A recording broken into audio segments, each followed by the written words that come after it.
Hello, my name is Gabriel Chan and I'm currently an ICT student from SUIPEN Sarawak. Today I'm going to do a reflective video on these following topics, which is variables, standard input and output, selection, loop, and array. The first thing we're going to look at today is variable. Variable is a memory location where the data type and also the data name will be stored. This integer, double, char, they are all data type, and x, y, z, they are all data name. The example of integer x would be 5 because 5 is an integer, and the example of double y would be 5/5 because of 5/5 is a floating number, and also the example of char z would be alphabet A because char is meant to store character type of data. Moving on to the standard input and output, and we should start off with data type here, followed up by the data name here. To do the input function, the code for input function is just scanf followed up by the specifier I. This I is from this, which is integer, followed up by the ampersand value. So this is actually from here. Okay. As for output, is easier. You just key in printf here, followed up by the things that you want to state here, and then followed up by the specifier I and the value, but without the ampersand. This one is from here, this one is from here. Next, we proceed to selection. Selection is a function where if and else statement are involved. So this is my monitor screen and this is my codes behind the screen.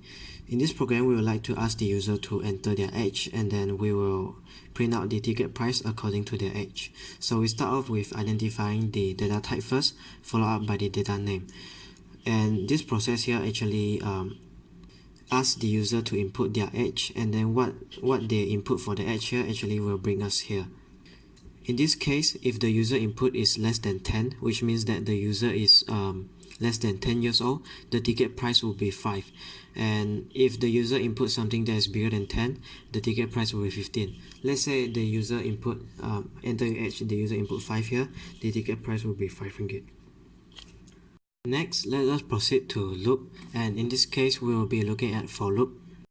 To complete this function, you have to put for in here and then followed up by the bracket, and inside the bracket they will have three values here, which the first value will indicate the initializer, which is the starting point. The second value will be the where you want your program to end, and the third value will be the increment or decrement statement.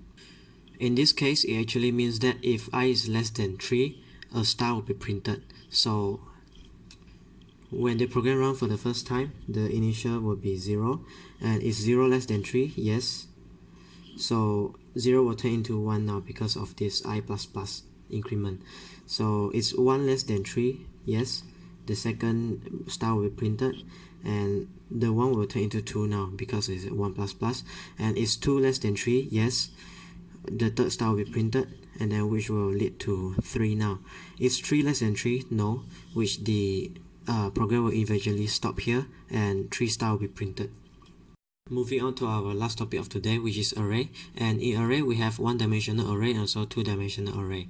And to create an array is you just basically can just go by any name that you want here, but in this case we just use array here.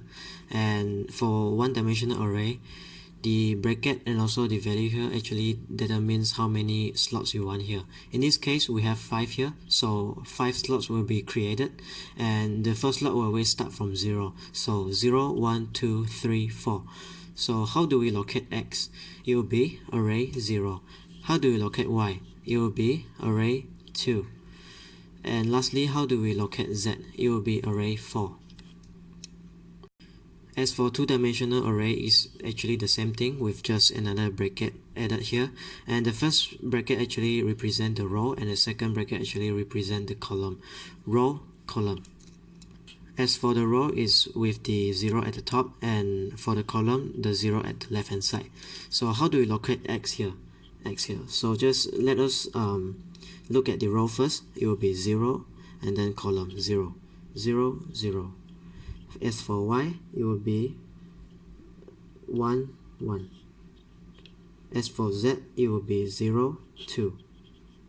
That's all for my reflective video. Thank you for watching.